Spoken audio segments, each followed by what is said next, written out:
Hello everyone. आज हम करेंगे सीबीएसई ने जो ऑफिशियल सैम्पल पेपर रिलीज किया था 2023-24 के लिए क्लास 12th का मैथमेटिक्स का, उसको सोल्व करेंगे। कुछ शॉर्टकट्स भी सीखेंगे। ऑप्शन टाइप क्वेश्चन को हम कैसे सोल्व करेंगे, उसके बाद डिस्क्रिप्टिव क्वेश्चंस का अप्रोच क्या होगी, कैसे उन क्वेश्चंस को अप्रोच करेंगे, कैसे उनका सॉल्यूशन होगा, क्या क्या फॉर्मूला उसके अंदर यूज होगा, हम साथ के साथ करेंगे और क्या क्या इसके अंदर एक्सपेक्टेशन हो सकता है पेपर के अंदर। तो चलिए स्टार्ट करते हैं। सबसे पहले हमारे पास ये सेक्शन ए में हमें मिलेगा। देखिए सेक्शन, कितने सेक्शंस मिलेंगे हमारे पास? सेक्शंस मिलेंगे 5 सेक्शंस, जिनमें से 5 sections A B C D E. First section में मिलेगा 18 एमसीक्यू क्वेश्चंस और दो हमारे पास क्या मिलेंगे, assertion and reason questions, 1 marks each. Section B जो होगा हमारे पास, उसमें मिलेगा 5 वेरी शॉर्ट आंसर, 2 मार्क्स के 5 क्वेश्चंस मिलेंगे। सेक्शन सी में 6 क्वेश्चंस मिलेंगे हमारे पास, short answer type question, 3 marks each. और सेक्शन डी में हमें मिलेगा 4 long answer type questions of 5 marks each. सबसे लास्ट में इंपॉर्टेंट है section E, source based, case based, passage based और integrated units of assignment of 4 marks. CBO case based question मिलेगा हमारे पास वहां पर 4 मार्क्स का एक क्वेश्चन। तो चलिए सबसे पहले हम सेक्शन ए से स्टार्ट करेंगे। सेक्शन ए में हमारे पास सबसे पहले है, फर्स्ट क्वेश्चन को देखिए। फर्स्ट क्वेश्चन क्या है? फर्स्ट क्वेश्चन के अंदर है एक matrix A is equal to A i j, square matrix है ऑर्डर 2 का, और ए आई जे क्या गिवन है, i not equal to j के लिए 1 वैल्यू है और i is equal to j के लिए 0 वैल्यू है। तो सबसे पहले हम ए मैट्रिक्स बनाएंगे। ए मैट्रिक्स देखिए 2 क्रॉस 2 का। तो फर्स्ट एलिमेंट क्या आएगा, A11, मतलब आई इज इक्वल टू जे है तो यहाँ पर एलिमेंट कितना आएगा, 0। आई नॉट इक्वल टू जे, तो A12 के लिए एलिमेंट क्या आएगा, 1, 21 के लिए 1 आ जाएगा और 2 के लिए, तो दोनों सेम है, यहाँ पर 0 आ जाएगा। ये ए मैट्रिक्स आ गया हमारे पास। ए मैट्रिक्स आने के बाद हमें निकालना क्या है क्वेश्चन में, ए स्क्वेयर। ए स्क्वेयर कैसे निकालेंगे, सेम मैट्रिक्स का इसी मैट्रिक्स के साथ मल्टीप्लाई कर देंगे। देखो ये मैट्रिक्स का हम मल्टीप्लाई करेंगे 0 1 1 0 के साथ, तो फर्स्ट रो 0 1 की फर्स्ट कॉलम के साथ 0 1 के साथ मल्टीप्लाई करेंगे, कितना आएगा 1। तो देखो फर्स्ट जो भी आंसर आएगा उसमें फर्स्ट एलिमेंट क्या होगा, A11 की जगह पर 1 होगा। अब चार ऑप्शन में है, हम नेक्स्ट देखेंगे। फर्स्ट रो का, फर्स्ट रो की मल्टीप्लाई करेंगे हम सेकंड रो के साथ, फर्स्ट रो और सेकंड कॉलम करेंगे, 0 आएगा। देखो 0 कहाँ कहाँ पर है, एक तो यहाँ पर है हमारे पास, यहाँ पर नहीं है तो ये डायरेक्ट कैंसिल आउट, यहाँ पर नहीं है तो ये भी कैंसिल आउट, यहाँ पर। तो अभी हमारे पास ऑप्शन बचा, ऑप्शन ए और डी। क्वेश्चन को पढ़ने के साथ साथ हमें ऑप्शंस को भी साथ के साथ ही पढ़ना है, ठीक है। अब देखिए नेक्स्ट, आगे देखिए हमारे पास क्या है, second row, second row first column multiply करेंगे 1 0 की, 0 1 के साथ कितना आएगा, 0। अब देखो दो ही ऑप्शन बचे थे, ए और डी। ए में यहाँ पर 1 है तो ये भी कैंसिल आउट हो गया, ऑप्शन हमारे पास क्या आ गया, डी। तो ऑप्शनल टाइप क्वेश्चन में पूरा क्वेश्चन सोल्व करने की जरूरत नहीं पड़ती है। ऑप्शंस को देखिए और आधा ही स्टेप, आधा ही क्वेश्चंस करने के बाद वापस से ऑप्शन की तरफ जाए तो पता चल जाएगा कि इनमें से कौन सा ऑप्शन करेक्ट हो सकता है। अब देखिए सेकंड क्वेश्चन है हमारे पास। सेकंड क्वेश्चन क्या है, A B are invertible matrix, मतलब इनवर्टिबल मैट्रिक्स कौन से होते हैं, स्क्वायर मैट्रिक्स जिनका डिटरमिनेंट नॉट इक्वल टू 0 होता है। Then which of the following is not correct. हम क्वेश्चन को पढ़ने टाइम ये नोट इनका जरूर जरूर ध्यान रखेंगे। हम जल्दी जल्दी में पेपर के अंदर इस क्वेश्चन को पढ़ लेते हैं लेकिन नोट ध्यान नहीं देते और क्वेश्चन को सोल्व करना स्टार्ट कर देते हैं। अब देखो फर्स्ट जो है, फर्स्ट पार्ट है हमारे पास, ए बी का इनवर्स है और उसका डिटरमिनेंट, तो वो दिया हुआ determinant of A divided by determinant of B. क्या ये ट्रू है? हाँ ये ट्रू है, बिल्कुल ट्रू है। देखो कैसे, हम ए बी इनवर्स का डिटरमिनेंट को कैसे लिख सकते हैं बताइए।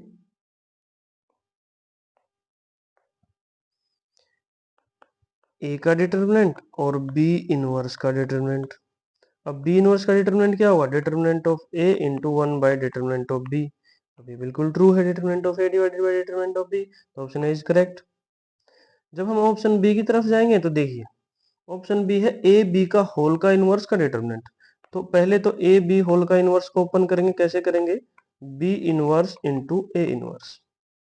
फिर उसका डिटरमिनेंट करना है, तो determinant of B inverse into A inverse क्या होगा, determinant of B inverse into determinant of A inverse. इसको क्या लिख सकते हैं, 1 बाय डिटरमिनेंट ऑफ बी, और इसको क्या लिख सकते हैं, 1 बाय डिटरमिनेंट ऑफ ए। ये भी ट्रू हो गया हमारे पास। अब देखो, ये तो डायरेक्ट आइडेंटिटी ही है, ये ऑलरेडी ट्रू है, तो तीन ऑप्शन हमारे पास ट्रू हो गए, तो डायरेक्ट ही हमारे पास जो फोर्थ है ये इनकरेक्ट मिलेगा। तो हमने क्वेश्चन के अंदर यही पूछा गया कि करेक्ट कौन सा नहीं है, तो option D is the right answer. Option D हमारे पास क्या हो जाएगा, राइट आंसर। देखिए next question, if the area of triangle with vertices -3,0 3,0 और 0, k is 9 square units, then the value of k will be। ये देखो डायरेक्ट क्वेश्चन है, कैसे निकालेंगे, जब दोनों वर्टिसेस के कोऑर्डिनेट्स गिवन है और एरिया गिवन है, के का वैल्यू निकालना है, डायरेक्ट डिटरमिनेंट निकालते हैं। फॉर्मूला क्या है हमारे पास, फॉर्मूला है हमारे पास, देखो 1/2 डिटरमिनेंट, डिटरमिनेंट करेंगे 1/2 डिटरमिनेंट, एरिया ऑफ ट्रायंगल से ये डिनोट कर दिया हमने 1/2, फर्स्ट -3,0 है और लास्ट में थर्ड कॉलम 1 1 1 का लेंगे। सेकंड कोऑर्डिनेट क्या है वर्टिसेस का, 3,0 है, थर्ड क्या है 0, k। अब इसका डिटरमिनेंट निकालना है, और उसको जो हमारे पास एरिया ऑफ ट्रायंगल गिवन है उसका इक्वल पुट कर देना, के का वैल्यू आ जाएगा, बिल्कुल इजी है। देखिए चलो निकालते हैं, 1/2। अब देखो, ये सेकंड कॉलम के अंदर एक ही एलिमेंट है, वो क्या है हमारे पास, के, तो के थ्रू ही हम एक्सपेंड कर देंगे, के थ्रू एक्सपेंड करेंगे तो के ब्रैकेट ये रो और ये कॉलम वाइप आउट हो जाएगा, तो -3 और 1 की मल्टीप्लाई करेंगे, कितना आएगा, -3, -3 और 1 की मल्टीप्लाई करेंगे -3, कितना आ गया, -6k डिवाइडेड बाई 2, कितना आ गया हमारे पास, -3k। डेल्टा के इक्वल आ गया, एरिया के इक्वल आ गया।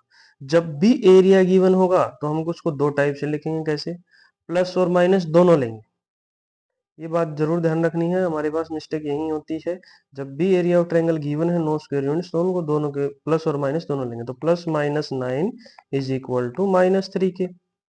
तो k का वैल्यू कितना हो जाएगा हमारे पास, +-3, +-3 देखिए कौन से ऑप्शन में, ऑप्शन बी के अंदर है, तो ऑप्शन बी हमारे पास क्या हो जाएगा, राइट आंसर हो जाएगा। ऑप्शन बी क्या हो जाएगा, राइट आंसर। चलिए इसको रफ कर देते हैं, अभी हम देखेंगे नेक्स्ट क्वेश्चन क्या है। नेक्स्ट क्वेश्चन को पढ़ो।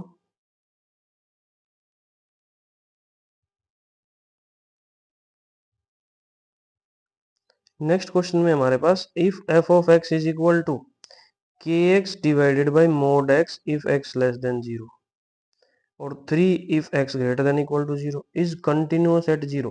फंक्शन अगर कंटिन्यूअस है तो left hand limit is equal to, left hand limit is equal to right hand limit is equal to function की वैल्यू उस पॉइंट के ऊपर। तो k का वैल्यू बताना, then the value of k is, कैसे निकालेंगे, देखिए बिल्कुल आसान है।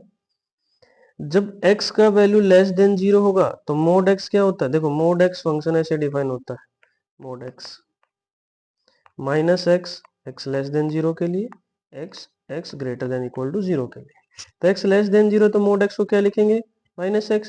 चलो हम यहाँ लिख लेते हैं, kx divided by -x, x less than 0 के लिए, तो x से x कैंसिल आउट हो गया, कितना आ गया, -k, और x लेस देन 0, तो लेफ्ट हैंड लिमिट कितना आएगा, -k, राइट हैंड लिमिट कितना आएगा, क्वेश्चन में गिवन है 3, तो -k is equal to 3, which means k is equal to 3, sorry -3, k is equal to -3। कौन सा ऑप्शन है, ऑप्शन ए, तो डायरेक्ट क्या हो जाएगा हमारे पास, option A is the right answer. बिल्कुल आसान क्वेश्चन था, बस आपको मोड फंक्शन के बारे में पता होना चाहिए, मोड फंक्शन कैसे डिफाइन होता है। चलिए नेक्स्ट कर लेते हैं, आगे हमारे पास 4 क्वेश्चन हो गए हैं हमारे पास, पांचवा क्वेश्चन, फिफ्थ क्वेश्चन की तरफ चलते हैं। द लाइन्स ये r is equal to I plus J minus K plus lambda 2i plus 3j minus 6k। दूसरी लाइन है 2i माइनस जे माइनस के और plus mu into 6i plus 9j minus 18k।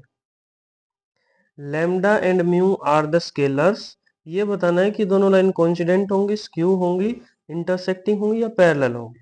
तो वो हम कैसे बताएंगे? हम डायरेक्शन रेशियोज से बताएंगे। जो लैम्डा के साथ होगा वो इस लाइन का डायरेक्शन रेशियो है, जो इधर म्यू के साथ है वो इस लाइन का डायरेक्शन रेशियो है। पैरेलल का मतलब क्या होता है? पैरेलल का मतलब इनका रेशियोज इक्वल होगा, डायरेक्शन रेशियोज का भी रेशियो इक्वल होगा। जैसे आई का कोऑर्डिनेट इधर क्या है 2, इधर क्या है 6, तो 2 डिवाइडेड बाई 6, इधर क्या है 3 और इधर क्या है 9, 3 डिवाइडेड बाई 9, इधर क्या है -6, इधर क्या है -18। तो रेशियो कितना आ गया 1/3। यहाँ कितना आ गया हमारे पास 1/3, यहाँ भी कितना आ गया 1/3। अब ये तीनों इक्वल आ गया, रेशियो इक्वल है तो कौन सी लाइन्स है? Parallel lines. ठीक है। अब हम देखते हैं इसी टाइप का क्वेश्चन और भी फॉर्मेशन हो सकता है, वो कैसे होगा देखिए।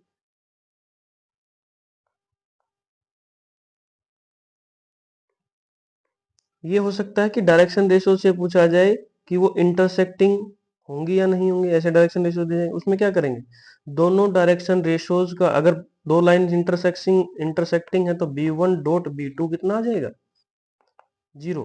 डॉट प्रोडक्ट डायरेक्शन रेशियोज का कितना आ जाएगा इन दोनों का 0, अगर वो इंटरसेक्टिंग होंगी। ठीक है।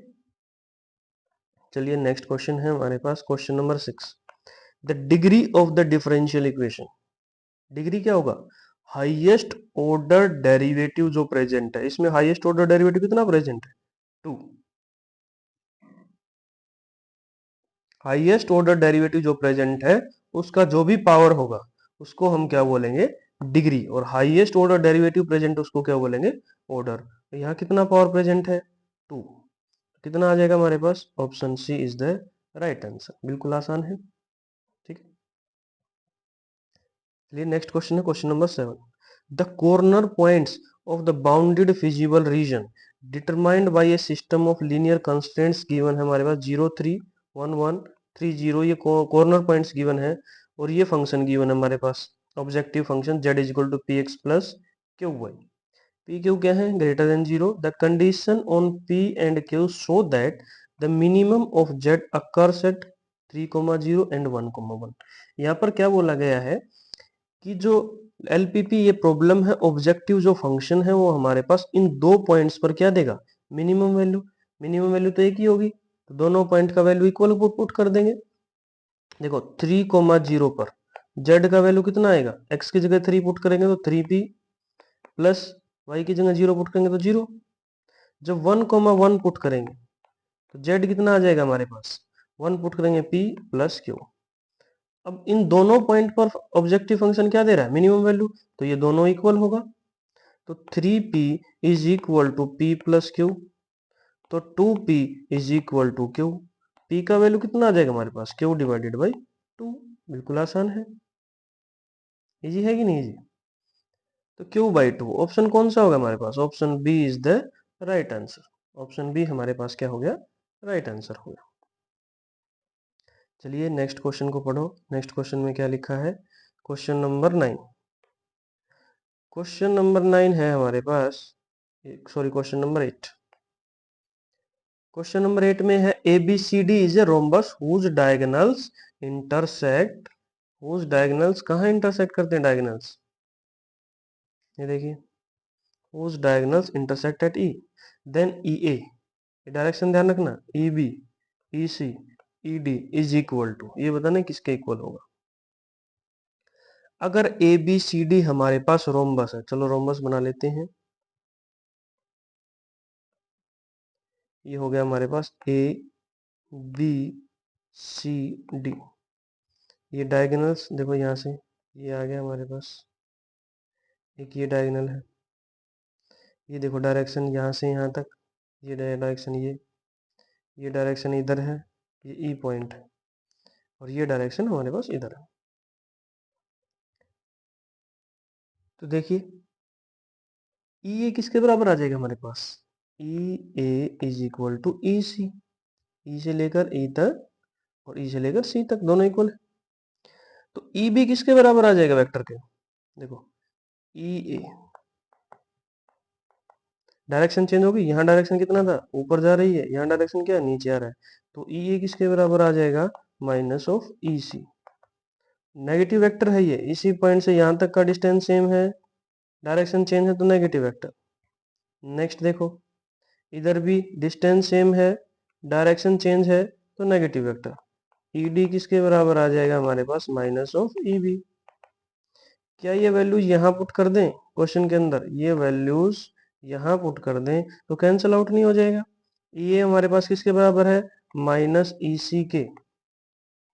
ई बी हमारे पास किसके बराबर मिला था, माइनस ई डी के, तो प्लस ई सी प्लस ई डी, ये देखो कैंसिल आउट, यहाँ भी कैंसिल आउट, कितना आ गया आंसर, जीरो। आंसर कितना आ गया, जीरो। बिल्कुल आसान क्वेश्चन था। चलिए नेक्स्ट क्वेश्चन देख लेते हैं, क्वेश्चन नंबर 9। क्वेश्चन नंबर 9 में है हमारे पास, for any integer n the value of minus pi से pi e to the power cos square x sine cube 2n plus 1 x d x. बिल्कुल इजी क्वेश्चन है, क्वेश्चन को देख के घबराना नहीं है। देखो question, minus a to a f of x d x is equal to कितना होता है, zero, if and only if function क्या है हमारे पास, F of x is odd. Odd function कैसे होता है, जब x को रिप्लेस करेंगे माइनस एक्स से तो माइनस बाहर आ जाना चाहिए एफ ऑफ एक्स से। तो यहाँ देखिए, यहाँ अगर माइनस रखेंगे तो ये तो माइनस बाहर नहीं आएगा, लेकिन यहाँ माइनस बाहर आ जाएगा, ये ओड फंक्शन है, माइनस बाहर आ गया तो ये फंक्शन ओड हो गया, तो हम इसको क्या बोल देंगे, डायरेक्ट इंटीग्रेशन कितना आ गया हमारे पास, जीरो। क्वेश्चन सोल्व करने की जरूरत ही नहीं है हमें। ठीक है, अब देखिए नेक्स्ट क्वेश्चन। नेक्स्ट क्वेश्चन के लिए शॉर्ट ट्रिक लिख लेना, बिल्कुल आसान और इजी क्वेश्चन है। क्वेश्चन डिटरमिनेंट सोल्व करने की जरूरत नहीं है। The value of determinant of A if a matrix ये गिवन है, वेयर एक्स कहाँ से बिलोंग करता है, R positive, real positive number से। अब इस मैट्रिक्स को देखकर ही हमें पता चल रहा है क्या, ये मैट्रिक्स कौन सा मैट्रिक्स है, ये देखो माइनस के साइन से multiply, A transpose is equal to minus A, this means it is a skew symmetric matrix, skew symmetric matrix. Order कितना है मैट्रिक्स का, 3 क्रॉस 3। तो determinant of skew symmetric matrix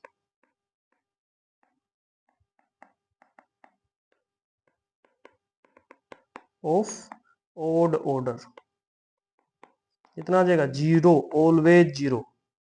तो डायरेक्ट आंसर क्या है हमारे पास, 10th का B. Determinant of skew symmetric matrix of odd order is always zero. चलिए नेक्स्ट क्वेश्चन को देखते हैं। नेक्स्ट क्वेश्चन क्या है हमारे पास, क्वेश्चन नंबर 11। तो ये क्वेश्चन नंबर 11 क्या है, the feasible region corresponding to the linear constraints of a linear programming problem is given below। ये फिजिबल रीजन गिवन है, या डायग्राम में देखिए, which of the following is not a constraint to the given LPP। ये बताना कि इनमें से जो ऑप्शंस है हमारे पास चार, इनमें से कौन सा कॉन्स्टेंट नहीं है, ये जो एलपीपी की प्रॉब्लम गिवन है। देखो ऐसे क्वेश्चंस को हम कैसे टैकल करते हैं, ऑप्शंस को पढ़ो, क्या लिखा है, x plus y greater than equal to 2, x plus y greater than equal to 2। यहाँ क्या लिखा है, x plus 2 y less than equal to 10, x minus y greater than equal to 1 और x minus y less than equal to 1। ये देखो x minus y की line यहाँ है, तो यहाँ देखो दोनों चीजें सेम है, सिर्फ और सिर्फ साइन का चेंज है, तो एक ही कंडीशन, या तो ऑप्शन सी होगा या ऑप्शन डी होगा। कंस्टेंट जो होगा या ऑप्शन सी होगा या डी होगा, जो कंस्टेंट हो गया उससे अलावा दूसरा क्या हो जाएगा, इनकरेक्ट, इसका मतलब वो कंस्टेंट नहीं है। अब वो चेक कैसे करते हैं, देखो x माइनस वाई क्या है, x माइनस वाई, अगर हम लेस देन इक्वल टू 1 ले लेते हैं तो 0 0 पुट करेंगे, 0 0 less than equal to 1, 0 less than equal to 1, this means it is true. True का मतलब रीजन कौन सा होगा, ओरिजिन के साइड, ये देखो ये ओरिजिन के साइड, ये सारा का सारा ये इधर है ना ओरिजिन, ओरिजिन के साइड। ओरिजिन के साइड रीजन होगा, तो इसका मतलब ये ट्रू है, ओरिजिन के साइड ही रीजन है, तो ऑप्शन डी ट्रू है। तो इनकरेक्ट कौन सा हो जाएगा, कंस्टेंट कौन सा नहीं होगा, option C is the right answer. Option C हमारे पास क्या हो जाएगा, राइट आंसर हो जाएगा। देखो x minus y greater than equal to 1, ये कंस्टेंट नहीं है, क्योंकि जब हम जीरो जीरो पुट करेंगे तो zero greater than equal to 1 आ गया, this means it is incorrect. Incorrect है तो ओरिजिन रीजन में नहीं आएगा, ओरिजिन के अलावा तो रीजन इधर आना चाहिए था, लेकिन रीजन क्या है हमारे पास, इधर। दिस मीन्स ये कंस्ट्रेंट है तो ये कंस्ट्रेंट नहीं होगा, तो ऑप्शन सी हमारे पास क्या हो जाएगा, राइट आंसर हो जाएगा। नेक्स्ट क्वेश्चन नंबर 12, देखिए क्वेश्चन नंबर 12 में क्या है, ए वेक्टर गिवन है 4i plus 6j, B vector given है 3j plus 4k, then the vector form of the component A along B.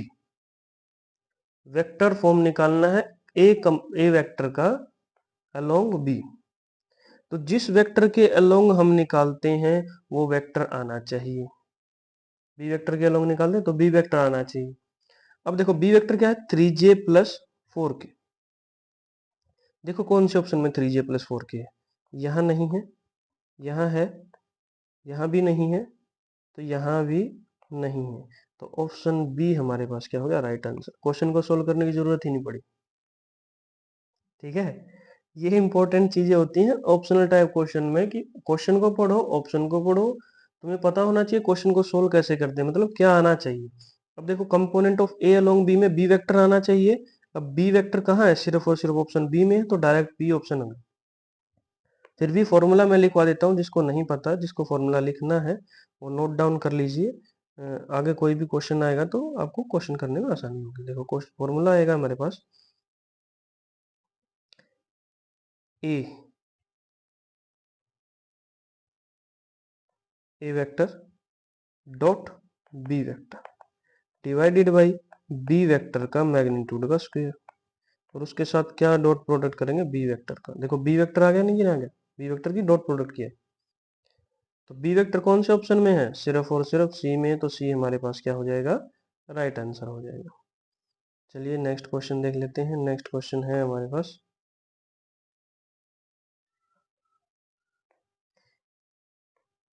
Given that a is a square matrix of order 3 और ए का determinant कितना given, -2, तो adjoint of 2a हमें निकालना, उसका determinant क्या होगा।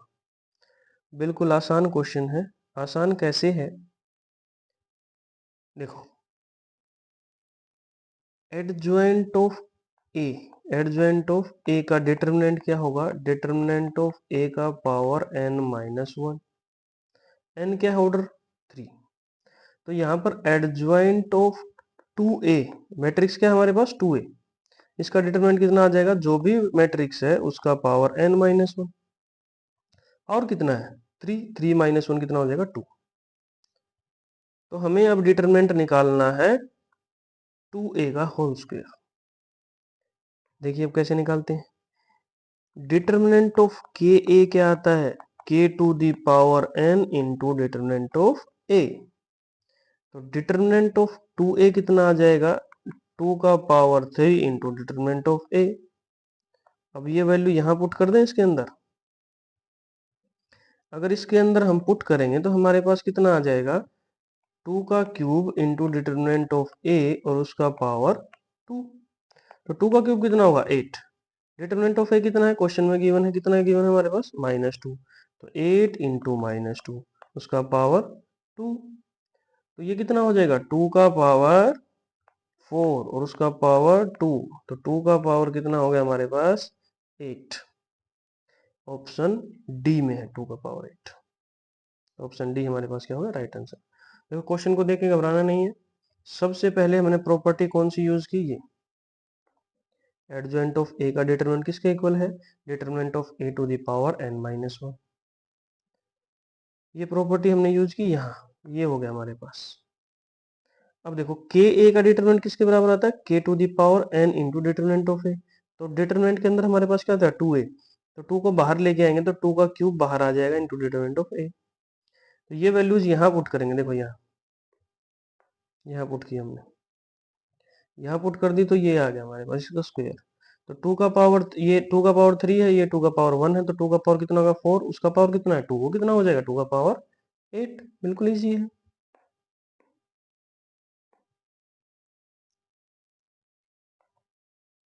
चलो नेक्स्ट क्वेश्चन देख लेते हैं। एक प्रॉब्लम है मैथमेटिक्स में, is given to three students whose chances of solving it are 1 by 2, 1 by 3, 1 by 4 respectively. If the events of their solving problem are independent, मतलब तीनों independently solve कर सकते हैं, then the probability that the problem will be solved, तो probability निकालनी है कि problem क्या हो जाए, सोल्व हो जाए। देखो इसके अंदर केसेस कितने हो सकते हैं, अगर एक भी सोल्व कर देगा तो प्रॉब्लम सोल्व हो जाएगी, अगर ये ए सोल्व कर दिया तब भी सोल्व हो जाएगी, बी सोल्व कर दिया तब भी सोल्व हो जाएगी, सी सोल्व कर दिया तब भी सोल्व हो जाएगी। ए सोल्व करे, बी सोल्व नहीं करे, सी सोल्व नहीं करे, ए सोल्व करे, बी सोल्व करे, सी सोल्व नहीं करे, तो मतलब ऐसे ऐसे कितने केसेस हो सकते हैं, बहुत ज्यादा केसेस हो सकते हैं। तो हम ऐसा कर सकते हैं कि एक भी सोल्व ना करे और उसको वन में से माइनस कर दे। वन में से माइनस करेंगे, एक भी सोल्व ना करे, ये सोल्व नहीं करेगा तो प्रोबेबिलिटी कितनी हो जाएगी, 1 माइनस 1/2 कितना होगा 1/2। अब यहाँ देखो सोल्व करने की प्रोबेबिलिटी कितना है 1/3, सोल्व ना करने की प्रोबेबिलिटी कितनी हो जाएगी 2/3। यहाँ देखो सोल्व करने की प्रोबेबिलिटी कितनी है 1/4, सोल्व ना करने की प्रोबेबिलिटी कितनी हो जाएगी 3/4। ये देखो कैंसिल आउट कैंसिल आउट, तो 1 माइनस 1/4 3/4। बिल्कुल आसान है। क्वेश्चन में निकालना था कि प्रॉब्लम सोल्व हो जानी चाहिए, तो हमने क्या किया, हमने किया कि इन तीनों में से कोई भी प्रॉब्लम ना सोल्व करे, उसको वन में से माइनस कर दिया, कितना आ गया 3/4। नेक्स्ट क्वेश्चन देखो क्या है, the general solution of the differential equation y dx is equal to x dy, y dx minus x dy is equal to 0 is of the form. बिल्कुल आसान है, देखो कैसे करेंगे। y dx किसके बराबर आ जाएगा हमारे पास x dy, इसको इधर लेके आ जाएं, इसको इधर लेके चले जाएं, तो dx divided by x is equal to dy divided by y। इसका इंटीग्रेशन क्या होता है हमारे पास log x, इसका इंटीग्रेशन क्या होता है हमारे पास log y। कांस्टेंट को क्या ले लें हम, लोगरिथम ऑफ c, तो x is equal to y c. x किसके बराबर आ जाएगा हमारे पास वाई सी के। देखो कहाँ है,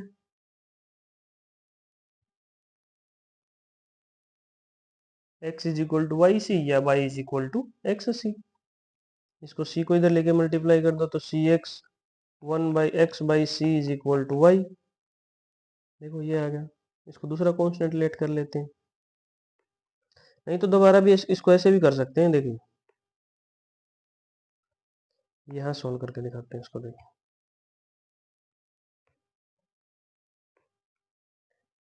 y dx is equal to क्या हो गया x dy, तो इसको इधर लेके आगे, इसको इधर लेके चले गए, तो dx divided by x is equal to dy divided by y, दोनों तरफ इंटीग्रेशन लगा दिया हमने। यहाँ क्या होगा logarithm of x, constant add करते थे logarithm of c is equal to, यहाँ क्या हो जाएगा लॉगरिथम ऑफ y, तो logarithm of x c is equal to logarithm of y, तो एक्स सी किसके बराबर आ जाएगा हमारे पास वाई के, तो y is equal to x c, s c x. Option C is the right answer. बिल्कुल आसान है। चलिए इसको रफ कर देते हैं और नेक्स्ट क्वेश्चन को सोल्व करते हैं। नेक्स्ट क्वेश्चन क्या है हमारे पास देखिए,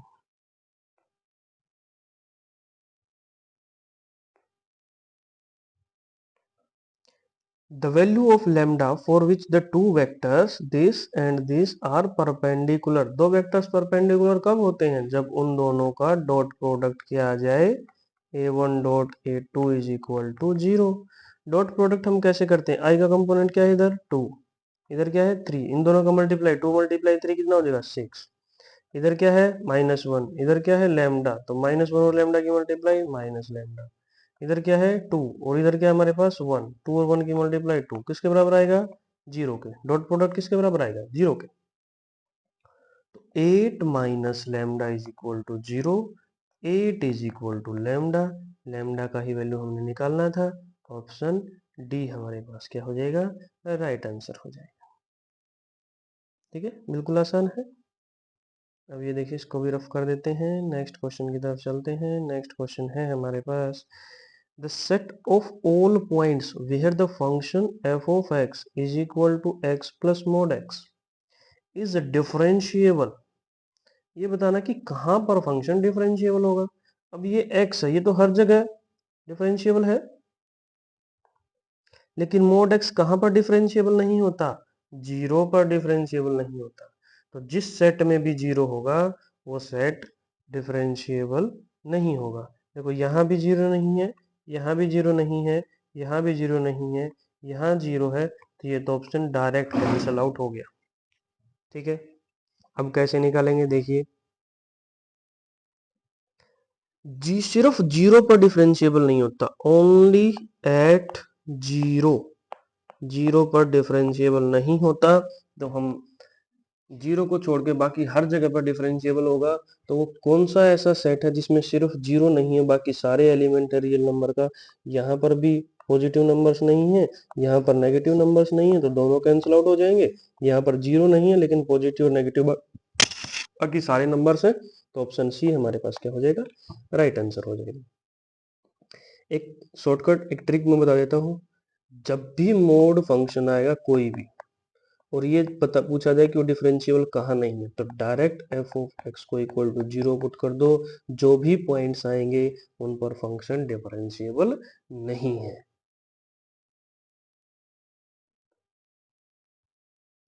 लास्ट ऑप्शन टाइप क्वेश्चन है, उसके बाद दो हमारे पास असर्शन एंड रीजन क्वेश्चन है। देखिए लास्ट इसको भी कर लेते हैं। The direction cosines of a line is 1/c 1/c 1/c, then c का वैल्यू पूछा है। तो डायरेक्शन कोसाइंस के बीच में क्या रिलेशन होता है, l square plus m square plus n square is equal to 1, या cos square alpha plus cos square beta plus cos square gamma is equal to 1।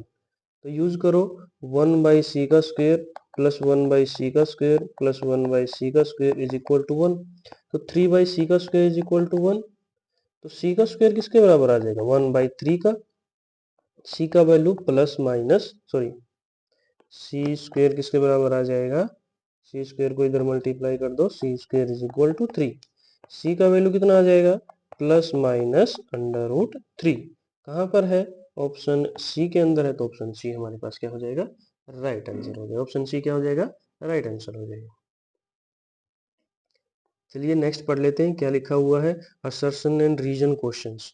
In the following statement of assertion and reason A is followed by a statement of reason R. Choose the correct answer out of the following choices. तो first हमारे पास both A and R are true, जब दोनों true हो और R क्या हो, correct explanation of A हो। सेकंड ऑप्शन है A और R ट्रू हो लेकिन R क्या हो, करेक्ट एक्सप्लेनेशन ऑफ A नहीं हो। A is true, R is false, A is false, R is true। तो हम चेक करते हैं इस क्वेश्चन को। क्वेश्चन को पढ़ते हैं पूरा। ए फंक्शन है, एक पोलिनोमियल फंक्शन है, डिग्री कितना है 6, सच दैट ये गिवन है भाई, फंक्शन का डेरिवेटिव गिवन है हमारे पास। देन असर्शन क्या गिवन है, एफ ऑफ एक्स का मिनिमम कहाँ मिलता है, 1 पर। मिनिमम कहाँ मिलता है, 1 पर। रीजन क्या गिवन है, रीजन गिवन है जब फंक्शन का डेरिवेटिव लेस देन 0 हो उस पॉइंट के लेफ्ट में, फंक्शन का डेरिवेटिव ग्रेटर देन 0 हो उस पॉइंट के राइट में। तो वो क्या होता है, एच इनफाइनाइटली जो स्मॉल पॉजिटिव क्वांटिटी, तो एफ ऑफ एक्स क्या होगा, मिनिमम वैल्यू मिलेगा at x is equal to a, provided f of x क्या हो, कंटिन्यूअस हो एट ए। तो देखो बिल्कुल आसान क्वेश्चन है। ये देखो एक कर्व बनाया हमने ऐसे, यहाँ देखो क्या है, ये पॉइंट होता है जहां पर फंक्शन का डेरिवेटिव निकालते हैं, derivative equal to 0, critical point बोलते हैं इस पॉइंट्स को, क्रिटिकल पॉइंट्स। तो इसके लेफ्ट में फंक्शन का डेरिवेटिव क्या है, F dash x less than 0। यहाँ राइट में क्या हो जाएगा, इंक्रीज हो रहा है, तो एफ डैश एक्स क्या हो गया हमारे पास, f dash x greater than 0। तो देखो लेफ्ट में 0, ये रहा लेस देन 0, राइट में ग्रेटर देन 0, लेफ्ट में लेस देन 0, राइट में ग्रेटर देन 0। तो ये पॉइंट करो पे देखो कहाँ है, मिनिमा। ये तो ट्रू हो गया, रीजन आर इज ट्रू। अब हमें ये चेक करना है क्या 1 पर ही मिनिमम होगा। तो कैसे चेक करेंगे, ये देखो,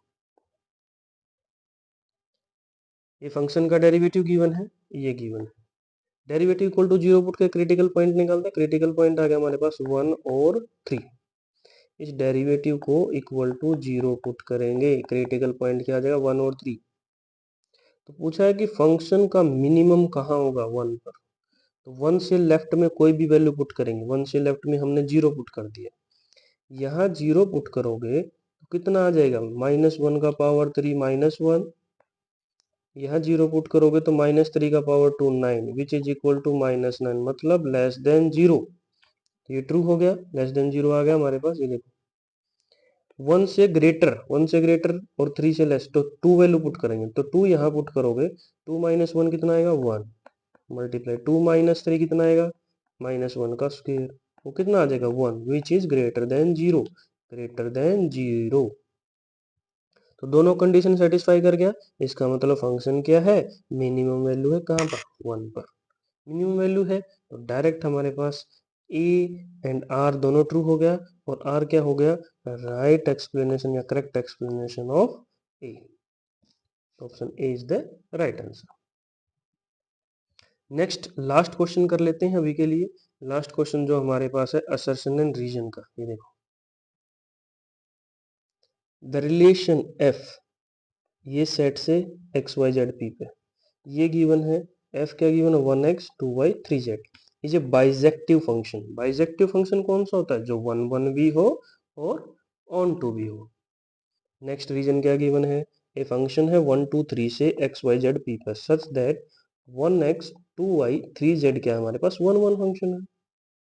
1 1 फंक्शन कौन सा होता है, जहां पर डोमेन का हर एक एलिमेंट की यूनिक इमेज मिले। डोमेन के हर एक एलिमेंट की क्या मिले, यूनिक इमेज मिले। हाँ, यूनिक इमेज है या नहीं, बिल्कुल है। यूनिक इमेज है या नहीं, बिल्कुल है। ये देखिए 1 का इमेज कितना है x, 2 का y, 3 का z, तो वो फंक्शन क्या है हमारे पास 1 1, तो ये क्या है, ट्रू। उसके बाद हम चेक करेंगे बाइजेक्टिव फंक्शन है या नहीं, असर्शन। असर्शन को कैसे चेक करेंगे, यहाँ देखो 1 2 3 4 4 एलिमेंट है। 1 1 कब होगा, जब इन चारों की यूनिक इमेज होगी इधर। लेकिन यहाँ पर 1 की भी इमेज है, 2 की भी इमेज है, 3 की भी इमेज है, लेकिन 4 की कोई इमेज नहीं है। अगर 4 की भी कोई इमेज नहीं है तो फंक्शन क्या है 1 1 ही, फंक्शन 1 1 ही नहीं है। फंक्शन अगर 1 1 ही नहीं है तो फंक्शन बाइजेक्टिव कैसे हो सकता है। तो ए फॉल्स है और आर ट्रू है। कौन सा ऑप्शन होगा, ए फॉल्स और आर ट्रू में, ये देखो A false R true, option D. Option D हमारे पास राइट आंसर हो जाएगा। Option D is the right answer. तो आज के लिए इतना ही करते हैं। वीडियो अच्छी लगी तो वीडियो को लाइक कीजिए, वीडियो शेयर कीजिए और चैनल को सब्सक्राइब कीजिए। Thank you.